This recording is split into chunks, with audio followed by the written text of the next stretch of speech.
Today, I am so grateful to bring you Darlene Lancer, who is a licensed marriage and family therapist and expert on relationships and codependency. She's the author of Conquering Shame and Codependency, 8 Steps to Freeing the True You, and Codependency for Dummies, and 6 ebooks, including 10 Steps to Self-Esteem, How to Speak Your Mind, Become Assertive and Set Limits, Dealing with a Narcissist, 8 Steps to Raise Self-Esteem and Set Boundaries with Difficult People, and Freedom from Guilt and Blame, Finding Self-Forgiveness. Available on her website, www.whatiscodependency.com, and Amazon. Ms. Lancer has counseled individuals and couples for over 28 years and coaches internationally. She's a sought-after speaker in media and at professional conferences. Her articles appear in professional journals and internet websites, including on her own, www.whatiscodependency.com, where you can get a free copy of her ebook, 14 Tips for Letting Go. Hello, Darlene, and thank you for joining me today. Oh, hi, Sherry. It's always so nice to speak with you, and thank you very much for inviting me.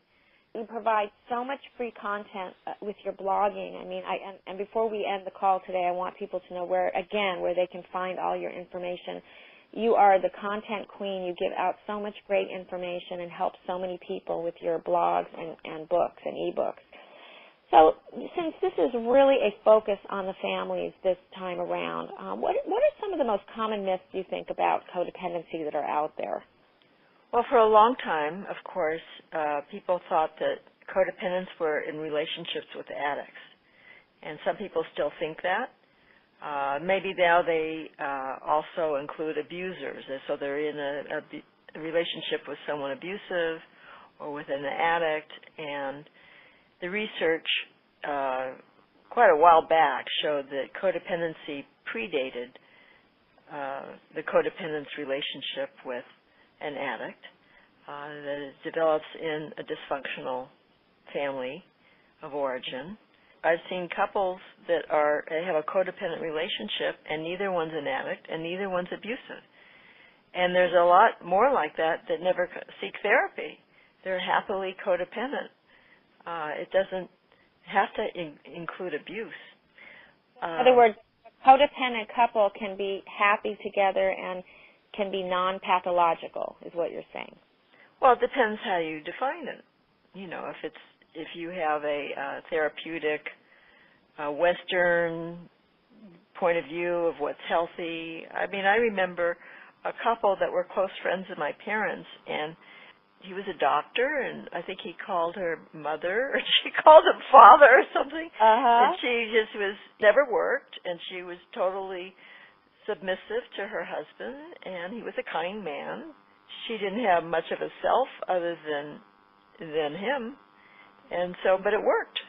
It worked for them. You know, it's funny that my parents probably had a somewhat similar relationship. My dad brought home the bacon. There were times when my mother worked, but mostly she did the cooking and the socializing and the entertaining, and they were happily together almost 60 years, and, you know, they really loved each other. And, yes, it was a very codependent relationship. My father didn't really particularly care for my mother going out at night, so my mother had more of a social life during the day. But, you know, they worked it out, you know. I guess probably my dad had abandonment issues or something, and my mother had her own insecurities, so she, you know, sort of gave in to some of his demands. But, again, it worked. So I love that you're bringing this out in the open and you're saying, you know, it depends on where we come from and how we view codependency in our own lives, and is it working? So how do you define codependency? My definition is a person who can't function from their innate self. Instead, that their thinking, their behavior revolves around another person. And here comes another myth. It could also revolve around a substance or a process, because in my mind, addicts are codependent too. So a lot of people think, well, there's the addict and then there's the codependent.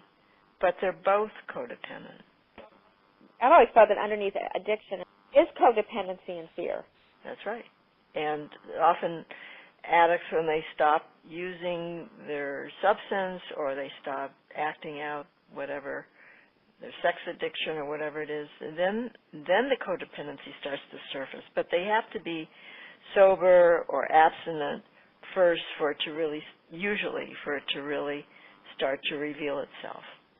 Oh, okay, so the codependency starts to trickle out once they're sober. Right.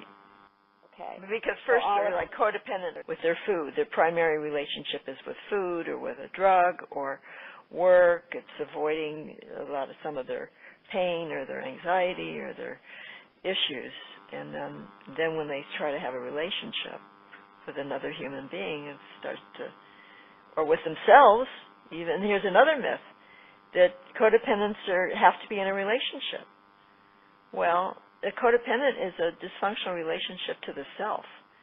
And that's, my definition is different than a lot of others that talk about being controlled by someone else or trying to control someone else in a relationship. It's a dysfunctional relationship to the self, because that's where the wound is. Abandonment of self. There's no connection to oneself. Yeah, the true self. And so you don't have to be in a relationship to have symptoms. Oftentimes that's why people will stay in a relationship, because they feel so empty when they're alone, or they feel controlled and start to adapt to their partner, and they lose themselves, which wasn't very strong to begin with. So then they want to get away from the partner, or maybe it's someone who's abusive or addictive, and then they're alone, but then they find another codependent relationship, or they're desperate to be in a relationship, or they substitute with some other addiction. It sounds like they're running away from themselves. Precisely, and that's underneath. In my book, Conquering Shame and Codependency, is Chapter 4 is devoted to emptiness. This is not written about in much of the recovery literature, but I think it's so important, and there's a whole chapter on it. I think it underlies all addiction and codependency, and that's why the person keeps looking to fill, that hole in the bucket. The problem is it sets up an addictive process, because you're constantly looking outside to fill up instead of plugging the hole, basically. Yeah, you know what? Maybe as we get towards the end, you can give me some ideas on how one can plug that hole, like how someone can fill themselves up healthfully. But what if someone's on the call right now and they, have a family member that is struggling with addiction, and they're just saying, this is not the way I see codependency. Maybe you need to list or give us some of the characteristics of codependency so they can see if that's something that they're falling into when it comes to their loved ones. Yeah, it's very hard. And I was in a relationship with an alcoholic, and I know that it can be very scary. You're afraid that, and especially if it's a child that you have, that the person will die of their addiction. But often it leads to control. So you try to control someone who's out of control. And you think you have, or it begins with denial. That you don't even realize that you're being abused, or that your child or your partner is an addict.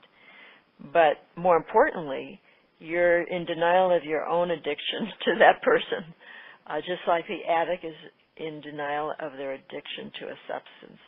So people will come to me all the time saying, how can I help this person who's a codependent? They're such a bad codependent. They're in this relationship, and what can I do to help them? And they're just obsessed with someone else's problem. So again, that's their denial of their own, and they don't take my advice, and they don't do what I say. So they're in denial of their own codependency. So denial is the hallmark of addiction, whether it's codependency or a drug addiction. And I mentioned control, and it might be, if you're not in a relationship, it might be a lot of self-control, that they're very rigid in their thinking. And often codependents and addicts have a dysfunctional relationship to the will, and it leads to a lot of controlling behavior, because typically, not in every case, but in many families, they have a parent that was controlling or domineering or authoritarian or a narcissist, And so their feelings may have been shamed, so that when they didn't get what they wanted or needed, they often were shamed or ignored or told that they should or shouldn't feel this way or whatever. So they weren't comforted when they didn't get what they wanted. And so the idea, they can't comfort themselves. They can't tolerate not getting what they want. Mm-hmm. So they have to get their way. About early trauma, you're talking about what they didn't get, if they didn't get their emotional needs met, their physical needs met, were neglectful or abused them, or they might have smothered them, or they were authoritative. They basically haven't worked through these wounds, these early wounds, and so that's how it ends up becoming codependency. Yes. I mean, I can go into more explicitly, but, also controlling emotions, because there's denial of needs and denial of feelings, and that comes from those feelings and needs being shamed as a child. And shame is a main symptom, both of addicts and codependents. Explain that. Explain exactly what you mean by when you say shame comes from that early trauma. What is shame telling that person? Explain it's that. Saying either a parent says, in my case, there were certain emotions that were shamed by my mother, saying, well, you shouldn't feel that way. Mm-hmm. Or some parents will say, if you cry, I'll give you something to cry about. Or the parent feels burdened because either they're just overstressed or they don't have enough inner resources themselves, so they can't tolerate their child's needs. So they're dismissive of their child, they ignore their child. Some parents envy their own children because they were deprived, and so they will be rejecting, or they weren't. There was a very interesting show I saw on public television, a research done with babies, and they showed a mother was being videotaped. And she actually knew she was being videotaped, and she would go, her baby was in a room crying, and she would go into the room, and some mothers would immediately pick up their child and comfort their baby. Mm-hmm. There are other mothers that would walk in, and they'd stand there, and they might talk to the baby, they might touch the baby, or try to calm the baby, and the baby would quiet a little bit, and then they would step backwards. They were totally unconscious of their behavior, and they might just talk to the baby instead of hold the baby, and the baby would continue to cry. This is the way they were parented, and so the baby's distress was never comforted. So the baby starts to feel alone, and then this happens. Baby doesn't understand shame, but, by the time they're 18 months and a little older, they start to think it's my fault.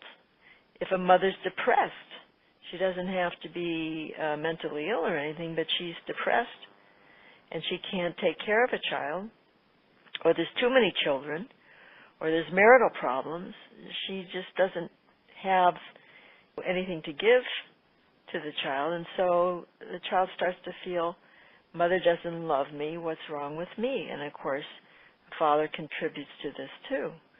So I'm not. And then they start to please the mother. If I'm good, if I meet them, if you have a narcissistic parent or a parent with very low self-esteem, if I meet the mother's needs, then I'll be held. I'll get what I need, because the child has to adapt to the environment to survive.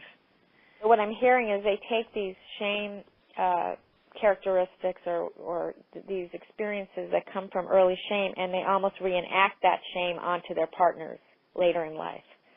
So their partners and their children, yes. Their children. So what they despised about their own childhood or what they missed, they actually reenact.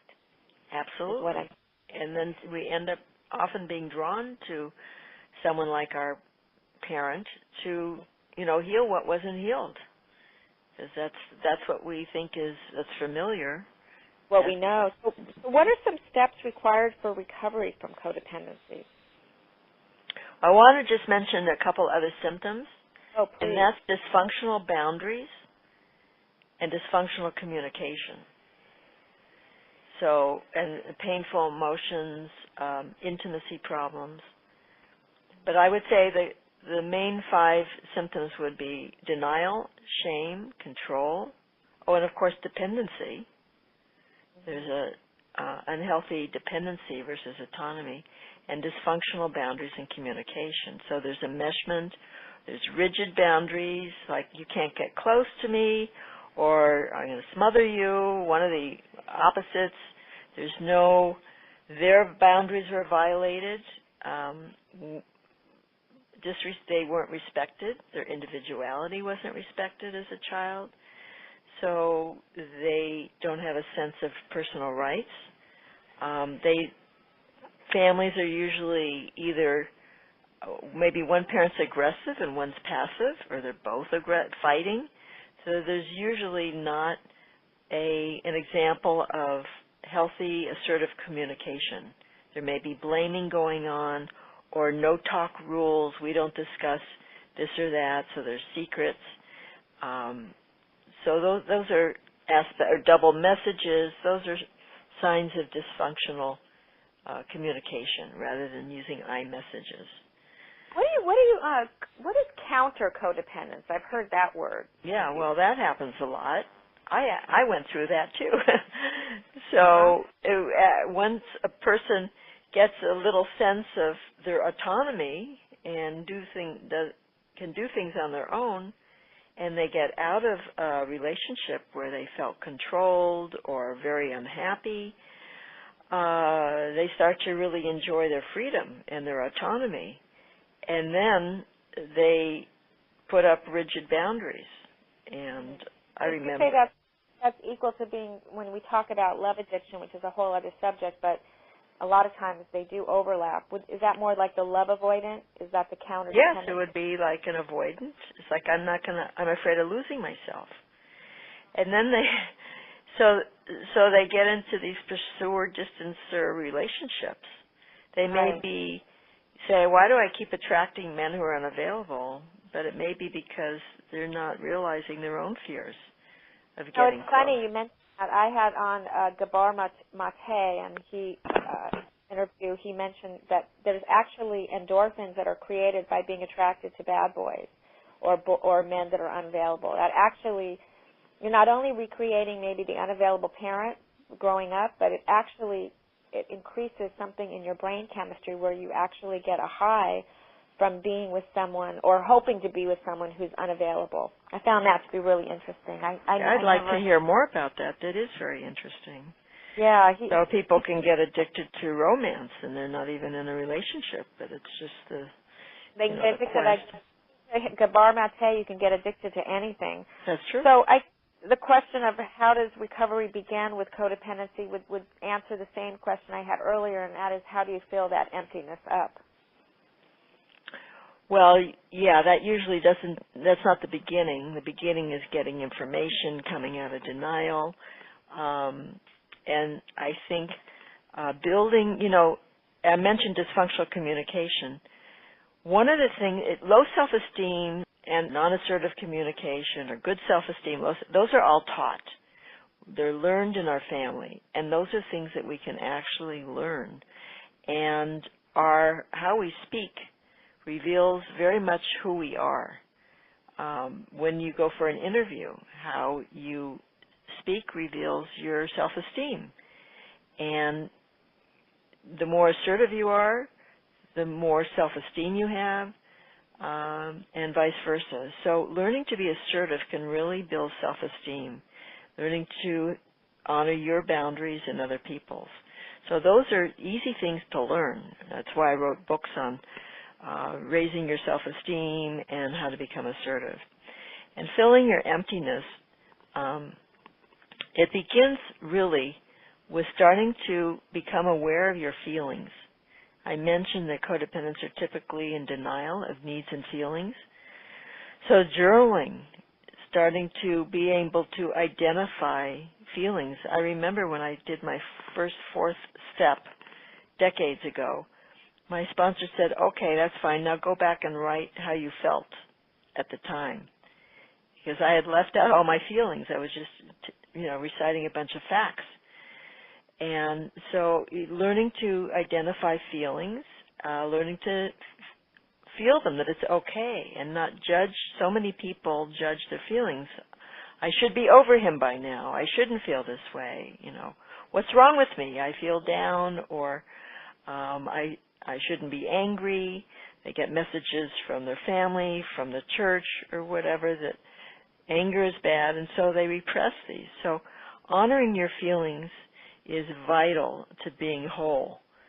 And then you can start to get in touch with that emptiness underneath.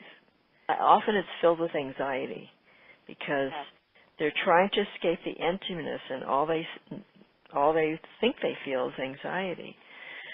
So I give some exercises in my chapter, and one of them really comes from Krishnamurti, and was inspired by him. And he talks about, first of all, there's existential emptiness. It's part of the human condition, or existential loneliness, because we are individuals, even though that we need people. Supposed to be social. We need to be social. Yeah, that's right. So, but then I think codependents have on top of that something different. It's psychological emptiness, and I make the distinction. And then there's emptiness that the Buddhists talk about, is what they try to achieve, a certain emptiness, which they consider actually being full. In other words, non-attachment to anything. Mm-hmm. Yeah. And there's the paradox of being full and being empty. The Buddhists write about. So I discuss the difference between these. And in terms of psychological emptiness, by the way, existential emptiness doesn't usually lead to depression, but psychological emptiness is tied to depression. So it means being with it. This is why it's important to start to honor your feelings and not run from it and judge it. And it's important, I think, for when you're working with a therapist, that the therapist has done their inner work, because otherwise it can be very difficult to be with hopelessness, despair, emptiness. And a therapist, if they haven't done their own work, will distract the client or talk them out of it, try to cheer them up, things like that. But the only way is, and actually researchers show that a feeling will pass if you can just be with it for 90 seconds. Yeah, the problem is people either judge their feeling, and they want to, or they distract themselves, or they get in it and then they start their story. Oh, it's always like this. I'm never going to be, it's hopeless. What's wrong with me? I'm never going to meet anybody, or I'm so defective, I'm such a bad person, and they go on and on about their story.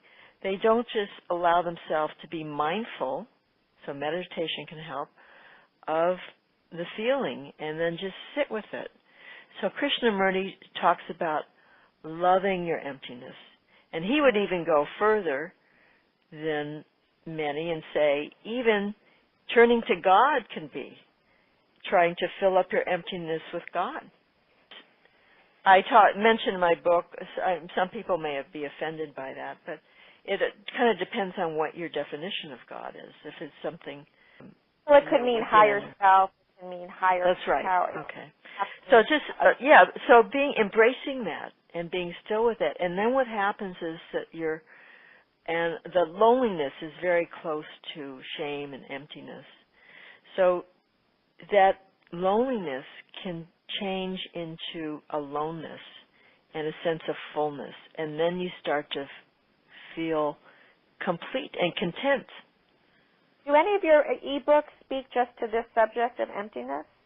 No, but the whole Chapter 4 in Conquering Shame and Codependency is devoted to that subject. Great. I recommend that. I think that would be, I mean, I recommend your book, but that's a really special chapter. So tell me more about how people can find your books, your ebooks, how they can contact you, make an appointment. I know you're very approachable and available.